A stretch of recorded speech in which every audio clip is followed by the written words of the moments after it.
नमस्कार, स्वागत है आप सभी का मेरे चैनल स्पेशल एजुकेशन नीड्स में। आज का जो हमारा टॉपिक है, आज हम जिस टॉपिक पे बात करने जा रहे हैं वो है KBS special educator TGT tyre 2 का सिलेबस का पहली यूनिट का लास्ट टॉपिक है। तो यहाँ पर पूछा गया है ट्रांजिशन इनटू एडल्टहुड, यानी कि वयस्कता में संक्रमण, या फिर हम बोलेंगे ट्रांजिशन, मतलब हस्तांतरण होता है। ट्रांजिशन का मतलब कि मतलब एडल्टहुड की तरफ बढ़ना। अब यहाँ पर एक चीज़ है निर्भरता से स्वतंत्रता की ओर। तो निर्भरता से स्वतंत्रता की ओर की अगर हम बात करें तो डिपेंडेंस जो होता है, इस पहले क्या होता है, हम पेरेंट्स पर डिपेंड होते हैं। ठीक है, हमें जो भी चीज़ चाहिए, किसी भी चीज़ की ज़रूरत होती है तो हमें क्या होता है कि हम पेरेंट्स पर डिपेंड्स होते हैं। हमें हमारे पॉकेट मनी के लिए, खर्चे के लिए, या फिर हमारे डेली लिविंग के लिए हर तरीके से हम पेरेंट्स पर निर्भर होते हैं। लेकिन ये जो स्टेज है, ये क्या है, ट्रांजिशन है एडल्टहुड की तरफ। तो हम यहाँ पर डिपेंडेंस से इंडिपेंडेंस की तरफ बढ़ते हैं, मतलब खुद पर निर्भर होने की तरफ बढ़ते हैं। अब आगे देखते हैं कि इसमें और क्या क्या चीज़ें हैं। आज हम इसको डिटेल से जानेंगे, ट्रांजिशन इनटू एडल्टहुड को। तो सबसे पहले हम ये समझ लेते हैं कि ट्रांजिशन है क्या। ठीक है, ट्रांजिशन जो है इसको बोलते हैं, जैसे कि इसमें आप देख सकते हैं, ये फ़ोटो जो इसमें पिक है वो देख सकते हैं, स्लाइड देख सकते हैं कि एक बच्चा होता है, वो पहले डिपेंड होता है। किस पर डिपेंड होता है? यहाँ पर पेरेंट्स पे डिपेंड होता है। ठीक है, यहाँ पेरेंट्स पे डिपेंड होता है। फिर चाहे वो फाइनेंशियल हो, चाहे रेजिडेंशियल हो, चाहे इमोशनल हो। ठीक है, पॉकेट मनी चाहिए तो पेरेंट्स, घर भी पेरेंट्स का होता है। इमोशनल अगर कोई दिक्कत हो तो भी पेरेंट्स से डिस्कस करते हैं। तो उस टाइम पे वो डिपेंड होता है। धीरे धीरे क्या होता है, फाइनेंशियल स्टेबल होता है, घर होता है, इमोशनल कंट्रोल आ जाता है, एडल्टहुड की तरफ बच्चा बढ़ता है। ठीक है, तो हम ये मान सकते हैं ट्रांजिशन जो है एक जटिल प्रक्रिया है जहाँ युवा स्वतंत्रता प्राप्त करने के लिए निश्चित कदम उठाते हैं। अब हम ट्रांजिशन इनटू एडल्टहुड की बात करें तो वो प्रक्रिया है जिसमें व्यक्ति क्या करता है, किशोरावस्था से निकलकर पूर्ण वयस्क हम बोल सकते हैं, एडल्ट बोल सकते हैं, एडल्ट बनता है, जिसमें उसका जो शारीरिक, मानसिक, भावनात्मक, सामाजिक विकास होता है, उसमें जो परिवर्तन होते हैं वो शामिल होते हैं। ठीक है, अगर हम एज रेंज की बात करें तो 18 से 25 वर्ष के बीच की मानी जाती है। इसको बहुत सारे जो मनोवैज्ञानिक हैं वो इमर्जिंग एडल्टहुड भी कहते हैं। ठीक है, आगे बढ़ते हैं। तो आप सभी को ट्रांजिशन इनटू एडल्टहुड समझ में आ गया होगा, या ट्रांजिशन या संक्रमण काल आप लोगों को समझ में आ गया होगा। अब हम आगे बढ़ते हैं, यहाँ पर देख लेते हैं साइकोलॉजिकल वेलबींग जो है, ये रिफ्स का मॉडल है। इन्होंने 6 डायमेंशन दिए थे वेलनेस के। वेलबींग या वेलनेस का मतलब होता है भलाई। ठीक है, तो जो भलाई के लिए अब इसमें क्या क्या चीज़ें हैं, तो सेल्फ एक्सेप्टेंस है, फिर सकारात्मक संबंध है, स्वायत्तता है, पर्यावरणीय महारत है, जीवन के उद्देश्य हैं और व्यक्तिगत विकास है। तो सबसे पहले हम बात करें सेल्फ एक्सेप्टेंस की। ये हम स्लाइड में आगे इसको एक एक करके डिस्कस करते जाएंगे और एक एक करके मैं आपका कॉन्सेप्ट क्लियर करते जाऊंगी। तो सबसे पहले हम बात करें यहाँ पर सेल्फ रिलेशन, स्वयं और संबंध की, जिसमें आता है सेल्फ एक्सेप्टेंस और दूसरा जो है पॉजिटिव रिलेशन। ये 2 चीज़ें आती हैं। तो सबसे पहले हम बात करेंगे सेल्फ एक्सेप्टेंस क्या है। सेल्फ एक्सेप्टेंस जो है अपने भावनाओं, विचारों, व्यवहार हो चाहे सीमाओं को पहचानना, खुद को समान व समझ के साथ स्वीकार करना। मतलब इसका जो अर्थ है, अगर हम सिंपल शब्दों में माने तो अपने आप को जैसे हैं वैसे स्वीकार करना। ठीक है, अब इसमें जो हाई स्कोर है वो क्या होता है, स्वयं के प्रति सकारात्मक दृष्टिकोण, अच्छे और बुरे दोनों गुणों को स्वीकार करना। ठीक है, मतलब हम जैसे हैं, चाहे हम अच्छे हैं चाहे हम बुरे हैं, इसके ज़्यादा हाई स्कोर होते हैं अपने आप को वैसे ही एक्सेप्ट करना। लो स्कोर जो होता है असंतोष, कि हम ऐसे क्यों हैं, हमारे गुण हमें अच्छे नहीं लगते। तो इसमें क्या होता है, हमने पास्ट में कोई अच्छे काम नहीं किए, अतीत से निराशा, हम स्वयं को बदलना चाहते हैं, हम खुश नहीं होते हैं, ठीक है। तो इसमें हाई स्कोर जो होते हैं, हम खुद के प्रति, बहुत लोग होते हैं खुद से बहुत ज़्यादा खुश होते हैं तो इसके ज़्यादा चांसेस होते हैं। लेकिन लो स्कोर को क्या होता है, बहुत कम लोग होते हैं जो खुद को बदलना चाहते हैं, उनको पास्ट से मतलब जो उन्होंने पास्ट में चीज़ें की उससे वो खुश नहीं होते हैं, वो खुद को बदलना चाहते हैं। दूसरा जो है पॉजिटिव रिलेशन है। पॉजिटिव रिलेशन की बात करें तो वो रिलेशन जिसमें आपसी सम्मान होता है, विश्वास होता है, सहयोग होता है और समझ होता है, ठीक है। आप एक दूसरे को अंडरस्टैंड करते हैं, समझते हैं। ऐसे संबंध व्यक्ति के क्या होते हैं, मानसिक, भावनात्मक और सामाजिक विकास में मदद करते हैं, ठीक है। अब इसमें बहुत सारी चीज़ें होती हैं, जैसे ट्रस्ट होता है, एक दूसरे पर भरोसा करना, रिस्पेक्ट होता है, कोई दूसरा कुछ बोल रहा है या उसकी जो भावना है, उसके जो विचार हैं, उनका आदर करना। ओपन कम्युनिकेशन है कि मतलब दो फ्रेंड्स हैं, दो लोग हैं तो दो लोगों के बीच में ओपन कम्युनिकेशन होना चाहिए। कोई भी बात है, कोई भी किसी की कमियां हैं, किसी के गुण हैं, ठीक है, सबके बारे में ओपनली बात करना। एम्पैथी, दूसरों की भावनाओं की समझ, दूसरों का सपोर्ट करना, मुश्किल समय में साथ देना। इक्वालिटी मतलब कोई श्रेष्ठ या हीन नहीं है, सबको बराबर मानना, सबको बराबर का दर्जा देना। और जब हम ये चीज़ करते हैं तो क्या होता है, कॉन्फिडेंस बढ़ता है। इसमें इमोशनल मतलब दूसरों के इमोशन की रक्षा कर पाते हैं हम, हमारा बहुत स्ट्रेस नहीं होता है, आइसोलेशन की कमी, अलगाव की भावना मतलब नहीं होती है। इससे क्या होता है, सोशल स्किल डेवलप होती है, सामाजिक कौशल का विकास होता है। और ये क्या करता है फिर बाद में मतलब जो ट्रांजिशन इनटू एडल्टहुड होता है, मतलब एडल्टहुड की तरफ जब हम बढ़ते हैं तो उसमें बैलेंस लाता है, ठीक है, उसमें ट्रांजिशन लाने का काम करता है। ये आपका क्लियर हो गया होगा। अब इसमें हाई स्कोर किसके होते हैं, तो गर्मजोशी, विश्वास, सहानुभूति, दूसरों के कल्याण की चिंता, ये चीज़ ज़्यादा होती है। आप मतलब वो पॉजिटिव रिलेशन की तरफ ज़्यादा बढ़ना चाहते हैं। गर्मजोशी का मतलब बहुत ज़्यादा, मतलब दूसरों से संबंध बनाने के लिए बहुत ज़्यादा आतुर होते हैं। विश्वास और सहानुभूति की भावना बहुत ज़्यादा होती है, दूसरों की भलाई के बारे में सोचते हैं। लो स्कोर क्या होता है, इसमें अकेलापन, मतलब बहुत लोग ऐसे होते हैं, खुलने में कठिनाई होती है। जैसे बहुत लोग होते हैं एक बार में ही ओपन हो जाते हैं, लोगों से बहुत ज़्यादा बातचीत करने लगते हैं, पर बहुत लोग ऐसे होते हैं कि बहुत कम लोगों से जुड़ पाते हैं, मतलब उनके सामने बहुत कम खुल पाते हैं, बहुत अलग थलग रहते हैं, दूसरों की परवाह नहीं करते हैं। तो ये मतलब लो स्कोर इसके ज़्यादा चांसेस होते हैं। लो स्कोर जो होता है उसके कम चांसेस होते हैं। नेक्स्ट है कंट्रोल और कॉम्पिटेंसी, नियंत्रण और क्षमता। तो इसमें है ऑटोनॉमी और पर्यावरणीय महारत। तो जो ऑटोनॉमी है, ऑटोनॉमी की हम बात करें तो इसका जो अर्थ है मतलब अपने निर्णय स्वयं लेने की क्षमता, बिना दूसरों पर निर्भर हुए।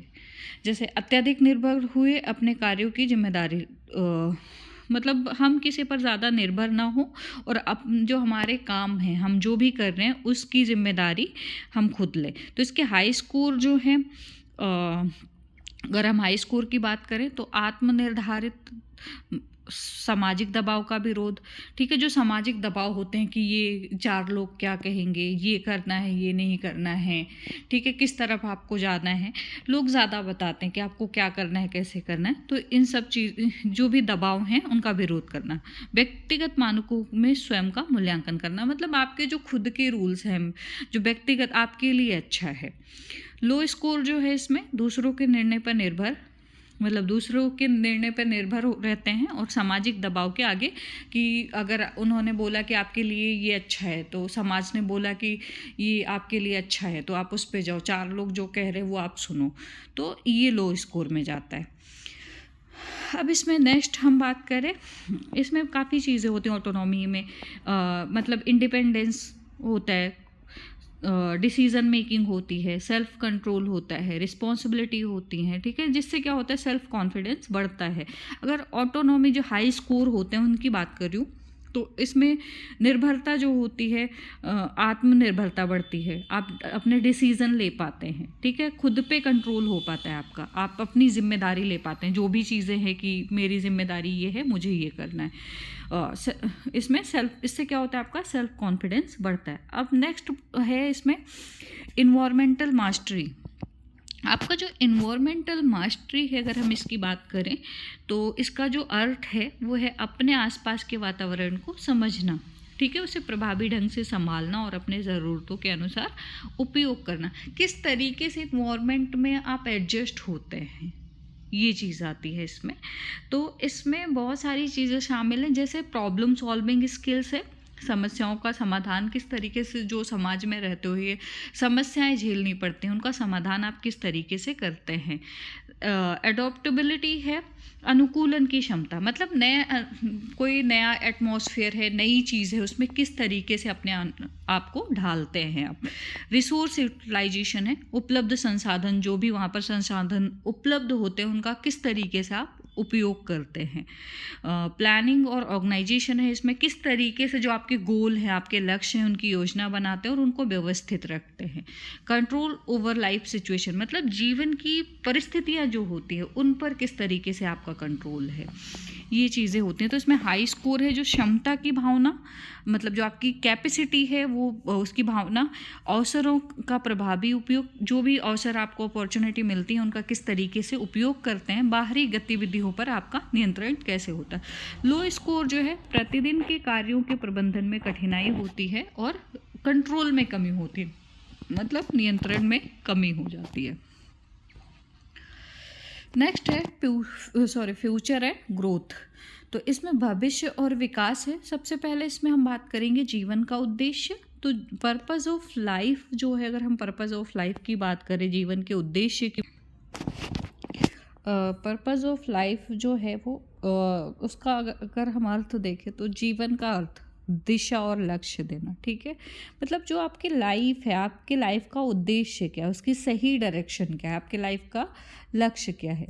मतलब आप ये जब जान लेते हो कि आप क्यों जी रहे हो, ठीक है, आपको क्या करना है, आपके जीवन के गोल क्या है, जीवन में हासिल क्या करना है, आपके जीवन का अर्थ क्या है, यानी कि जीवन का महत्व क्या है, डायरेक्शन क्या है, सही मार्ग क्या है आपके लिए, आपको किस तरफ बढ़ना है, आपके जीवन में मोटिवेशन है, मतलब हमेशा प्रयास करते रहने की शक्ति जो होती है वो है।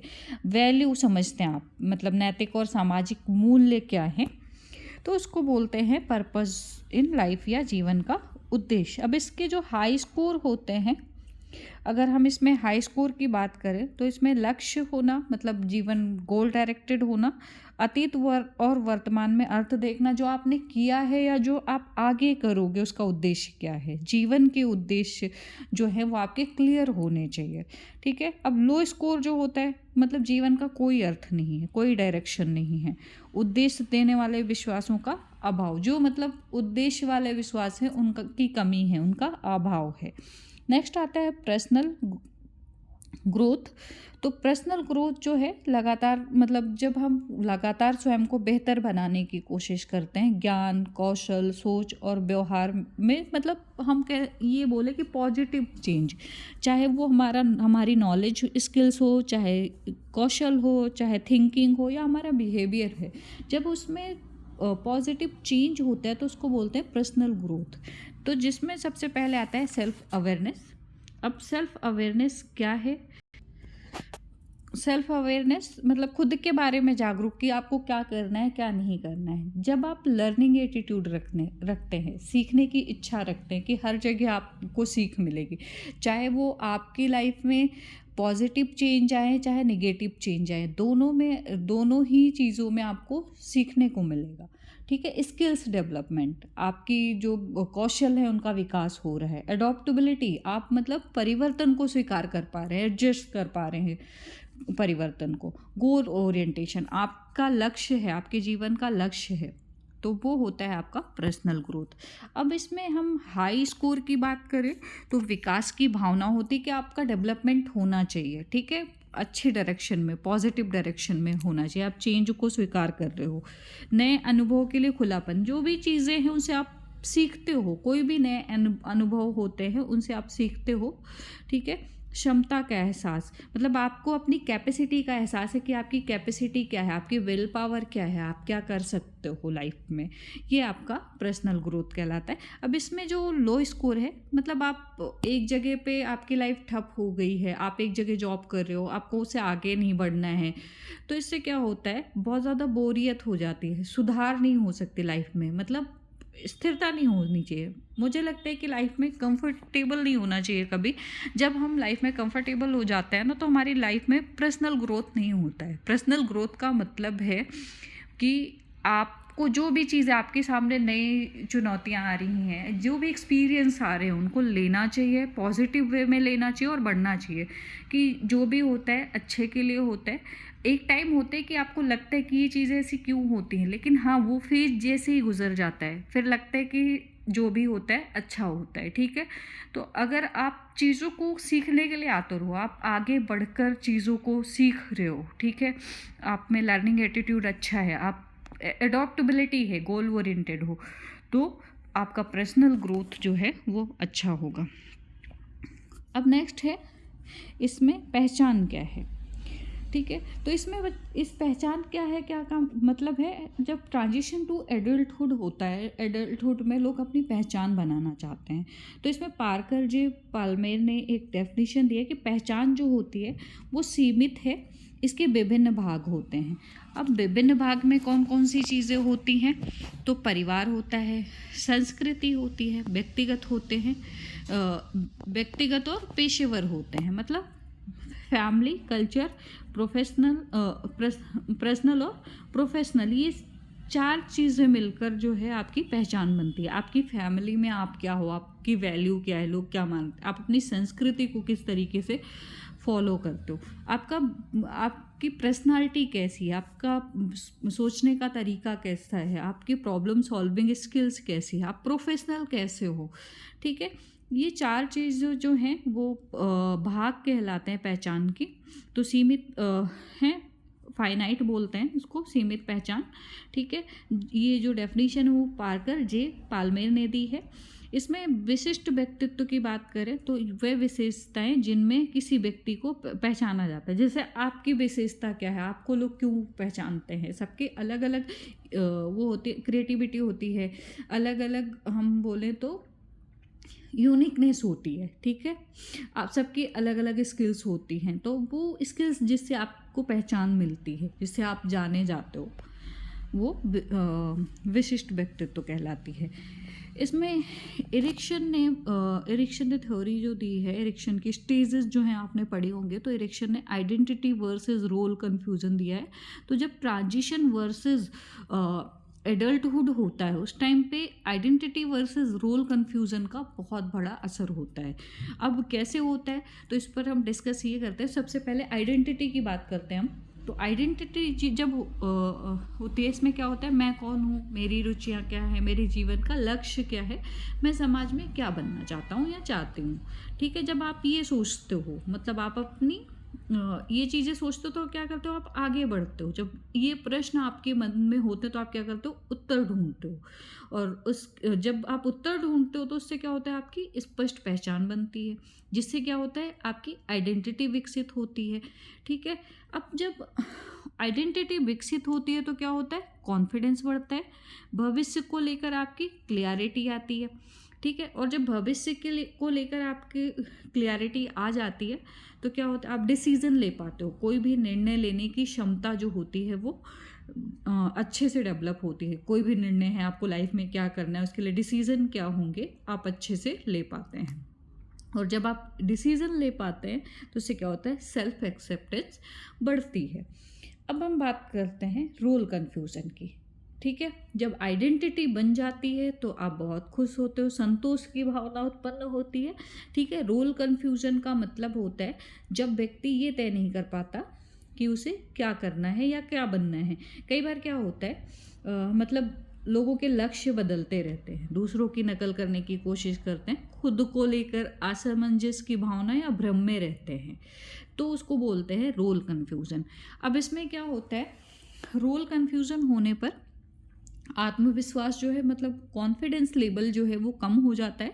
इसमें तनाव और असुरक्षा ज़्यादा बढ़ती है। ठीक है, बहुत ज़्यादा हम स्ट्रेस में रहते हैं, हम क्या करेंगे, कैसे आगे बढ़ेंगे। इसमें एक चीज़ और होती है, गलत पीयर प्रेशर में फंसने की संभावना ज़्यादा होती है। जैसे बहुत लोग क्या होता है, जब उनको रोल कन्फ्यूज़न होती है, ड्रिंक करने लगते हैं। ठीक है, ऐसे पेयर ग्रुप में आ जाते हैं जिससे उनकी भलाई नहीं होती, मतलब हमेशा गलत की तरफ बढ़ते हैं। तो ये होता है रोल कन्फ्यूज़न। ठीक है, अब जो रोल कन्फ्यूज़न है किशोरावस्था में बहुत ज़्यादा होता है, क्योंकि जब लोग अपनी आइडेंटिटी नहीं बना पाते हैं तो उनको बहुत ज़्यादा कन्फ्यूज़न होती है। तो इसमें संघर्ष क्या होता है, सामाजिक और व्यावसायिक पहचान का पता लगाना, मतलब भविष्य के करियर की चिंता कि क्या करना है, कैसे आगे बढ़ना, अगर आइडेंटिटी नहीं बन पाती है तो। ठीक है, तो ये क्लियर हो गया आपका आइडेंटिटी वर्सेस रोल कन्फ्यूज़न। अब हम आगे बढ़ते हैं और देखते हैं कि आगे इसमें और क्या चीज़ें हैं। अब है सेल्फ कॉन्सेप्ट। तो इसको अगर हम सिंपल शब्दों में समझें तो हु एम आई, यानी कि मैं कौन हूँ। ठीक है, अब इसमें 2-3 चीज़ें होती हैं। पहला तो है इसमें आइडियल सेल्फ। आइडियल सेल्फ की अगर हम बात करें तो वो रूप जो व्यक्ति बनना चाहता है, यानी या बनना चाहती है, यानी कि अपने बारे में उसके आदर्श जो उसकी इमेजिनेशन होती है, आइडियल आदर्श इमेजिनेशन, या हम बोले आइडियल इमेजिनेशन, बोले आदर्श कल्पना। ठीक है, अब आदर्श कल्पना क्या होती है, हर व्यक्ति सोचता है कि हमें ऐसा बनना है, एक उसके मन में रोल मॉडल होता है, हमें ऐसा बनना है, हम ऐसा बनना चाहते हैं। ठीक है, what do I want to be, यानी कि हम जो बनना चाहते हैं। ठीक, अब इसमें बहुत सारी अपनी इच्छित क्षमताएं होती हैं, लक्ष्य होते हैं, मूल्य होते हैं, व्यवहार होते हैं, इसमें चीज़ें डिसाइड होती हैं। ठीक है, दूसरा होता है सोशल सेल्फ। अब हम सोशल सेल्फ की बात करें, सामाजिक स्वयं की बात करें, तो सोशल सेल्फ जो होता है उसका मतलब ये होता है, जैसे पहले थोड़ा सा मैं एक बार सेल्फ कॉन्सेप्ट को थोड़ा सा और समझाऊंगी, क्योंकि सेल्फ कॉन्सेप्ट जो है व्यक्ति को अपने बारे में जो बनी हुई धारणा होती है, मतलब हम जो अपने बारे में राय बनाते हैं, यानी व्यक्ति खुद को कैसे देखता है, कैसे समझता है और कैसे आंकता है। ठीक है, ये कहलाता है। अब इसमें आता है फिजिकल सेल्फ, मतलब अपने शरीर और रूप के बारे में जो धारणा बनाते हैं। साइकोलॉजिकल सेल्फ आता है, जो हमारी सोच होती हैं, हमारे इमोशन होते हैं, हमारी पर्सनालिटी होती है। सोशल सेल्फ, अब इसमें मतलब इसमें आ गया आइडियल सेल्फ। आइडियल सेल्फ मैंने बता दिया आपको, आदर्श स्वयं, मतलब आपकी जो इच्छित क्षमताएं होती हैं, आपके जो गोल होते हैं, आपकी वैल्यू होती है, आपका बिहेवियर होता है, ये वो करता है, निर्धारित करता है कि आप क्या बनना चाहते हैं। ठीक है, आपके बारे में आपकी इमेजिनेशन क्या है, जो आइडियल इमेजिनेशन होती है वो। दूसरा है सोशल सेल्फ। अब हम सोशल सेल्फ की यहाँ पर बात करें तो दूसरों के साथ संबंधों में स्वयं की मतलब स्वयं की इमेज कि मतलब लोग मुझे कैसे देखते हैं, समाज मुझे कैसे देखता है। ठीक है, समाज का नज़रिया क्या है मेरे बारे में। तो इसमें जो है होता है सोशल रोल। ठीक है, सोशल सेल्फ में सोशल रोल। तो सोशल रोल क्या होता है, मतलब जो समाज में हम क्या हैं, स्टूडेंट हैं, किसी के फ्रेंड है, किसी के भाई हैं, किसी की बहन है, कैसे नागरिक है, किसी के पेरेंट्स की तरफ बढ़ रहे हैं तो पेरेंट्स हैं। ठीक है, ये जो हमारे रोल्स होते हैं, ठीक है, जो हमारे रिश्ते होते हैं वो हमें कैसा देखते हैं। इसमें नेक्स्ट होता है इंटरेक्शन विथ अदर, मतलब आप दूसरों से आपकी बातचीत कैसी है, दूसरों के साथ व्यवहार कैसा है आपका। सोशल एक्सेप्टेंस, मतलब समूह द्वारा आपको कैसे स्वीकार किया जाता है, अच्छे कामों के लिए, बुरे कामों के लिए। पीयर इन्फ्लुएंस कैसा है, जो आपके दोस्त हैं उनका एटमॉस्फेयर कैसा है, वो कैसे प्रभावित करते हैं आपको, पॉजिटिव या निगेटिव। ठीक है, सोशल आइडेंटिटी क्या है, समाज में आपकी पहचान क्या है, ये चीज़ें आती हैं सोशल सेल्फ में। अब हम नेक्स्ट बात करें सेल्फ इवेल्युएशन की, तो इसमें क्या है, आत्म मूल्यांकन, या मैं खुद को पसंद करता हूँ, क्या मैं खुद को पसंद करता हूँ? जब आप खुद के बारे में जाँचते हो, आँकते हो कि मेरी स्किल्स कैसी हैं, मैं कैसा हूँ। यानी व्यक्ति अपने ही व्यवहार, क्षमताओं और उसकी जो अचीवमेंट होती है, उपलब्धियाँ होती हैं, उसकी जो स्ट्रेंथ होती है, उसकी जो कमियाँ होती हैं, उनका जब हम आकलन करते हैं तो वो कहलाता है, जब हम खुद की चीज़ों का आकलन करते हैं तो वो कहलाता है सेल्फ इवैल्यूएशन। तो ये क्लियर हो गया आपका सेल्फ कॉन्सेप्ट। अगर कोई कन्फ्यूज़न है तो आप मुझे बता सकते हैं। आगे बढ़ते हैं। कंपोनेंट्स एंड फैक्टर्स, घटक और कारक। किसके कंपोनेंट्स एंड फैक्टर? तो जो अभी आपने सेल्फ कॉन्सेप्ट पढ़ा है उसके। तो सबसे पहले हम बात करें इसमें कंपोनेंट की, तो जो कंपोनेंट है, आइडेंटिटी आता है।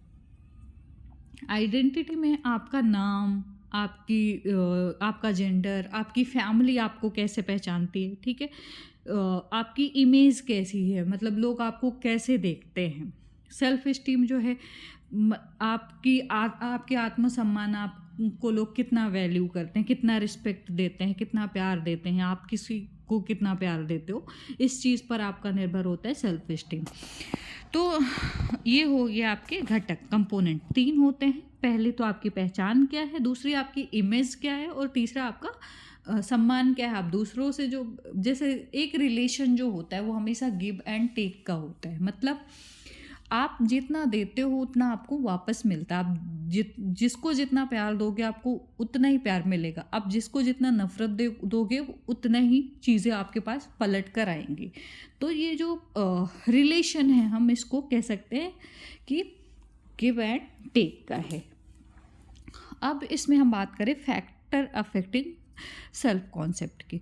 तो सबसे पहला जो फैक्टर है वो है संस्कृति, कल्चर जो है सेल्फ कॉन्सेप्ट को प्रभावित करती है। ठीक है, आपके रीति रिवाज क्या है, आपके ट्रेडिशन, परंपराएं जो चली आ रही हैं, ठीक है, आपका रिलीजन, आपकी जो रिचुअल है, रीति रिवाज हैं, खान पान है, पहनावा है, ये बहुत ज़्यादा प्रभावित करती। अचीवमेंट जो है, आपकी उपलब्धियाँ, अगर आपकी लाइफ में आपने बहुत कुछ अचीव किया है तो आपका सेल्फ कॉन्सेप्ट जो है अच्छा रहेगा। अगर अचीवमेंट अच्छी नहीं होती है तो क्या होगा, सेल्फ कॉन्सेप्ट जो है वो लो हो जाता है। इन्वायरमेंट, आप जिस इन्वायरमेंट में रह रहे हैं, मतलब जो चेंज होता है लाइफ में, उसको उसमें एडजस्ट कर पा रहे हैं कि नहीं कर पा रहे हैं, आपका इन्वायरमेंट कैसा है, ठीक है, वो बहुत बड़ा घटक होता है, बहुत बड़ा कारक होता है, बहुत बड़ा फैक्टर होता है सेल्फ कॉन्सेप्ट के लिए। क्योंकि अगर पॉजिटिव इन्वायरमेंट होता है तो क्या होता है, मतलब सेल्फ कॉन्सेप्ट जो है वो पॉजिटिव होता है, अगर नेगेटिव होता है तो सेल्फ कॉन्सेप्ट नेगेटिव होता है। अपॉर्चुनिटी, अवसर जो है, आपको जितना ज़्यादा अवसर मिलता जाता है आप उतना आगे बढ़ते जाते हैं, और अवसर जब मिलता है आप आगे बढ़ते हैं तो आपकी फाइनेंस कंडीशन जो होती है वो अच्छी हो जाती है, और फाइनेंस कंडीशन जो होती है वो अच्छी होती है तो हेल्थ अच्छी रहती है अपने आप ही। क्योंकि आपको इसमें नॉलेज होनी चाहिए, सेल्फ कॉन्सेप्ट जो है, फाइनेंस अच्छे होने से हेल्थ तो अच्छी होती है, लेकिन सेल्फ कॉन्सेप्ट से हमें ये पता होता है हमारे लिए बेटर क्या है, हम कैसे अपने हेल्थ को अच्छा रख सकते हैं, बैलेंस डाइट क्या है, ठीक है, संतुलित आहार क्या है, किस तरीके से आप अपने शरीर के लिए न्यूट्रिशन, जो भी चीज़ें आपके लिए ज़रूरी है वो क्या ज़रूरी हैं और क्या नहीं ज़रूरी हैं, ठीक है। तो ये सारी चीज़ें आपकी सेल्फ कॉन्सेप्ट को प्रभावित करती हैं। नेक्स्ट हम बात करें इसमें इमर्जिंग रोल्स एंड रिस्पॉन्सिबिलिटी, यानी कि उभरती भूमिकाएं और जिम्मेदारियां।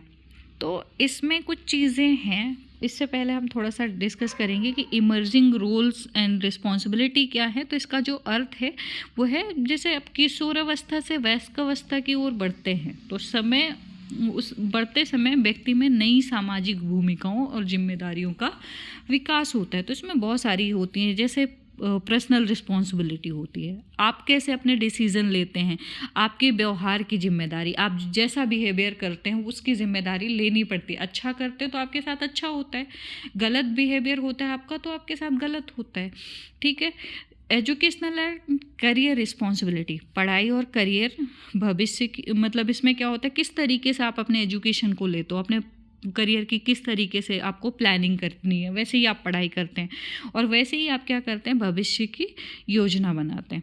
इकोनॉमिक रिस्पॉन्सिबिलिटी, धन का मतलब जो भी आपकी अर्निंग होती है उसका उपयोग, कमाई की शुरुआत कैसी करनी है, धन का सही उपयोग कैसे करना है।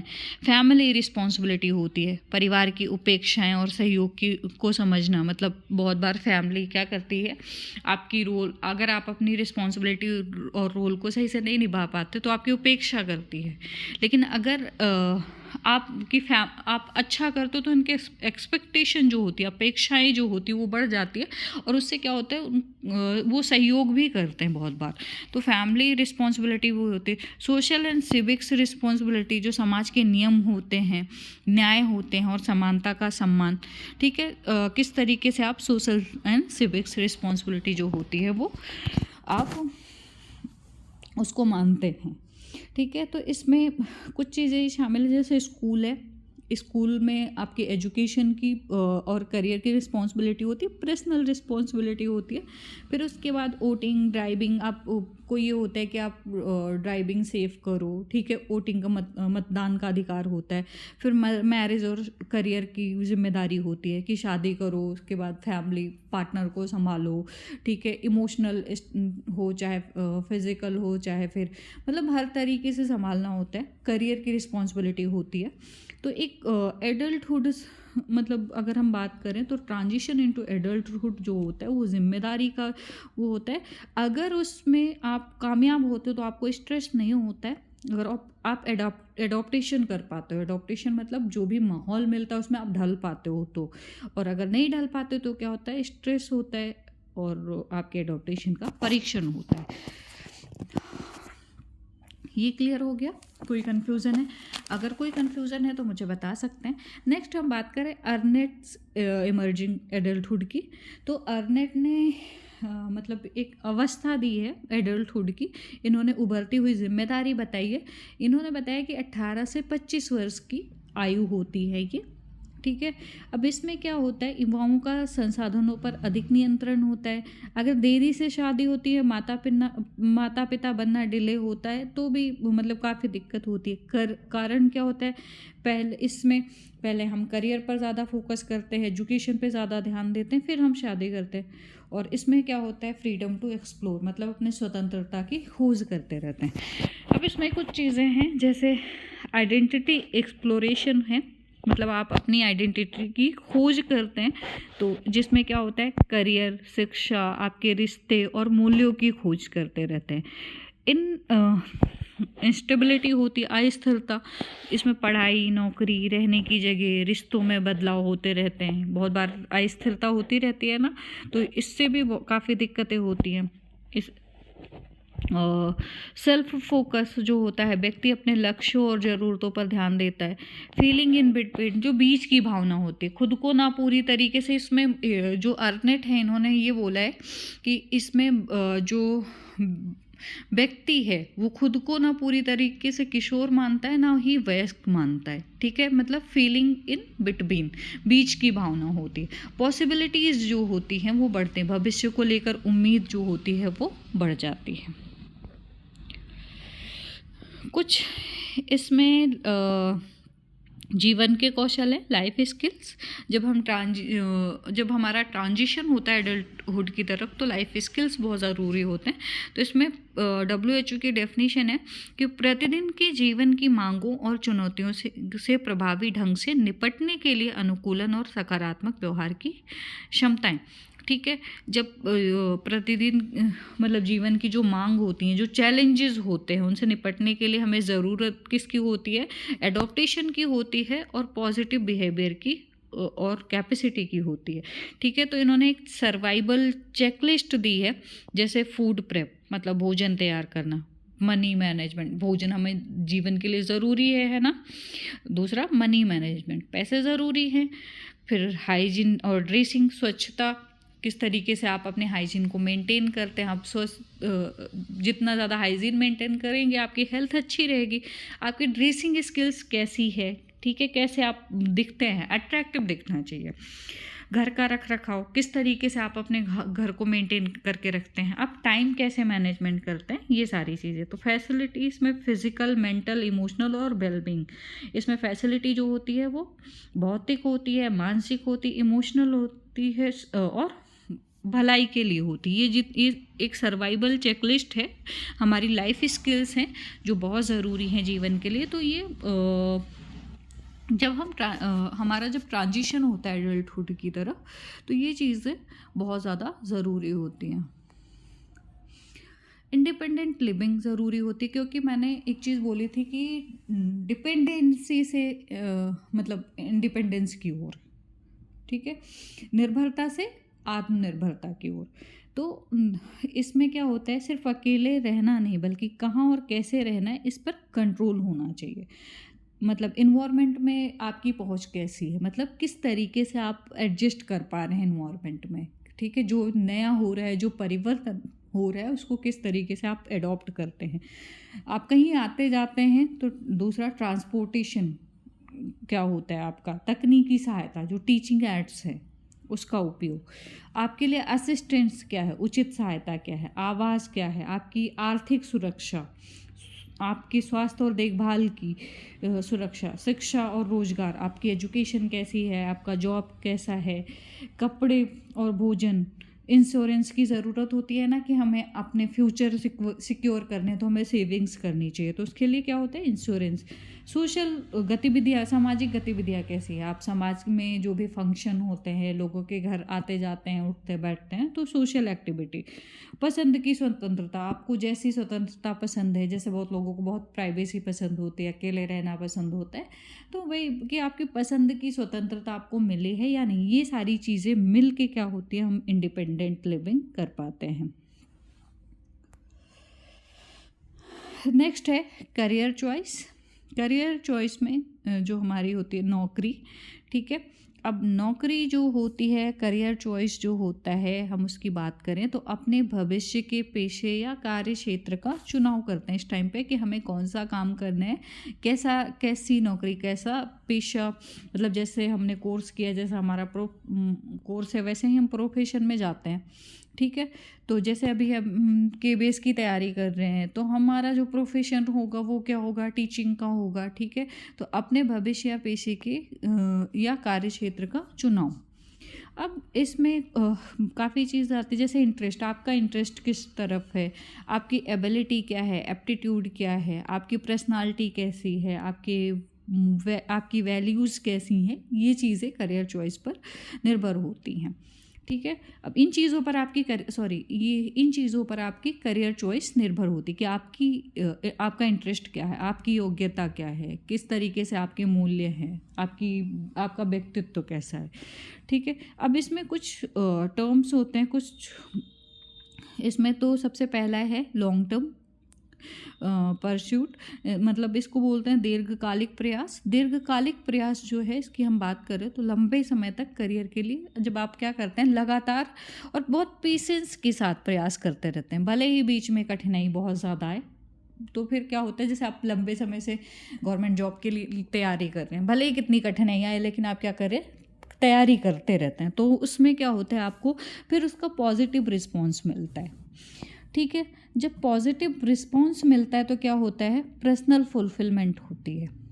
पर्सनल फुलफिलमेंट जो है आपका, पर्सनल फुलफिलमेंट की बात करें तो जीवन से संतुष्टि और मतलब जीवन मीनिंगफुल लगने लगती है, ऐसा एक्सपीरियंस होता है कि जीवन में की अनुभूति, अगर हम सिंपल शब्दों में बोलें तो जीवन से संतुष्टि और अर्थ की अनुभूति, ये भावना कि मैं जो भी कर रहा हूँ या कर रही हूँ, मुझे उसमें अंदरूनी खुशी मिल रही है, ठीक है। इससे क्या होता है, सेल्फ एक्सेप्टेंस आती है, लाइफ को एक उद्देश्य मिल जाता है, खुद की पर्सनल ग्रोथ होती है, संबंध जो है वो सकारात्मक बनते हैं, और मतलब जो मीनिंगफुल गोल होते हैं, जो हमारे लाइफ के जो गोल होते हैं वो अचीव हो जाते हैं, ठीक है।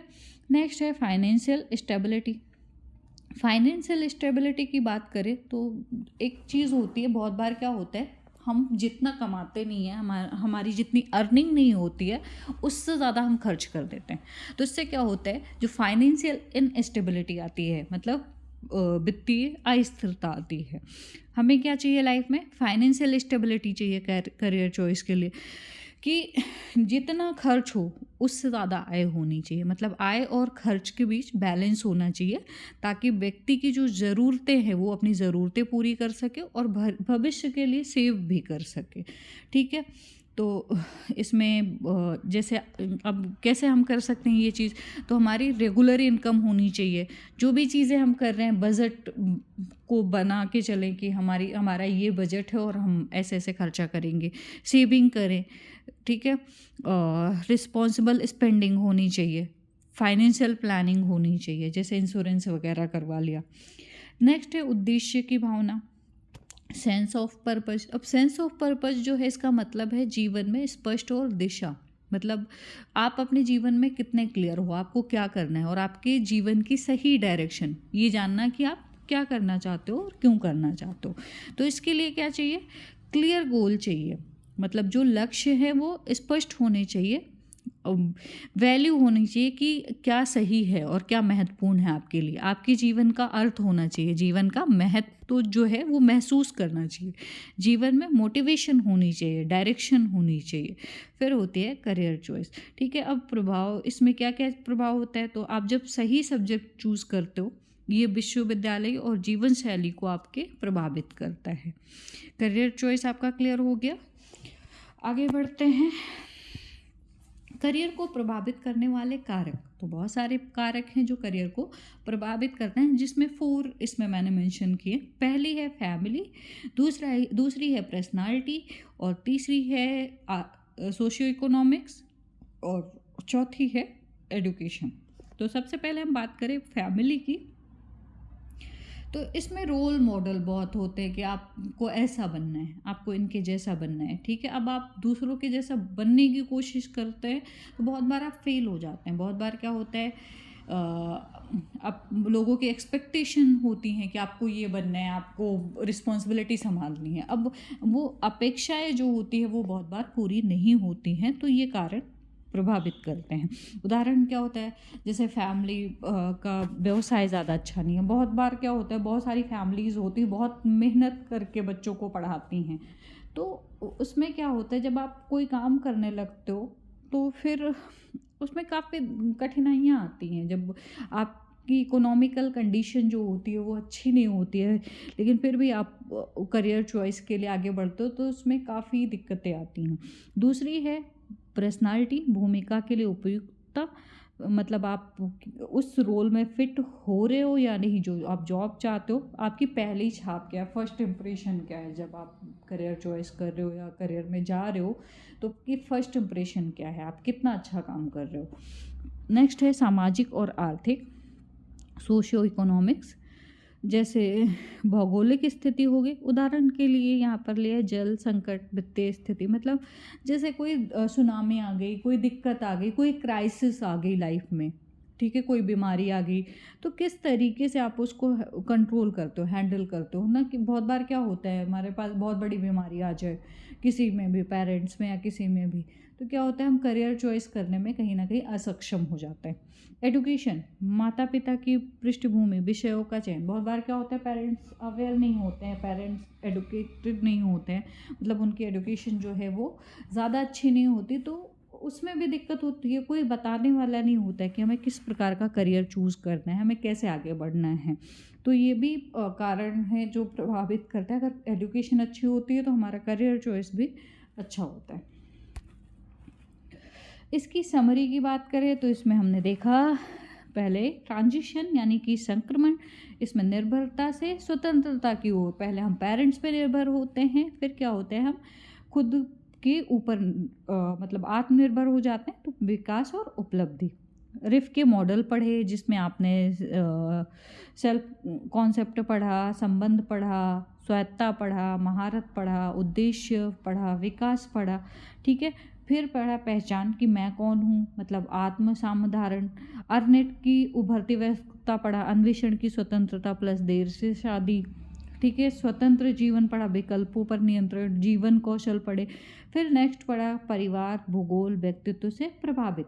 तो आई होप ये सारी चीज़ें आपकी क्लियर हो गई होंगी। ट्रांजिशन इनटू एडल्टहुड क्लियर हो गया होगा। मुझे नहीं लगता कि अब इसमें कोई कन्फ्यूज़न है। अगर कोई कन्फ्यूज़न है तो मुझे बता सकते हैं, और प्लीज़ थोड़ी इसके लिए भी कमेंट कर सकते हैं कि आपको समझ में आ गया। अगर आप कमेंट करेंगे तो मुझे अच्छा लगेगा, और मैं कोशिश करूँगी कि और अच्छी वीडियोस डालूँ ताकि आपके कॉन्सेप्ट क्लियर होते रहें। तो प्लीज़ मुझे भी रीइंफोर्समेंट की ज़रूरत है, तो जल्दी जल्दी आप मुझे लाइक शेयर सब्सक्राइब करके रीइंफोर्समेंट दे सकते हैं। गुड लक, ऐसे ही कोशिश करते रहिए, मेहनत करते रहिए, और मैं कोशिश करूँगी कि मैं आपका सिलेबस जो भी टॉपिक है वो कंप्लीट करवा दूँ। थैंक यू, मिलते हैं नेक्स्ट वीडियो में। तब तक के लिए bye bye and take care.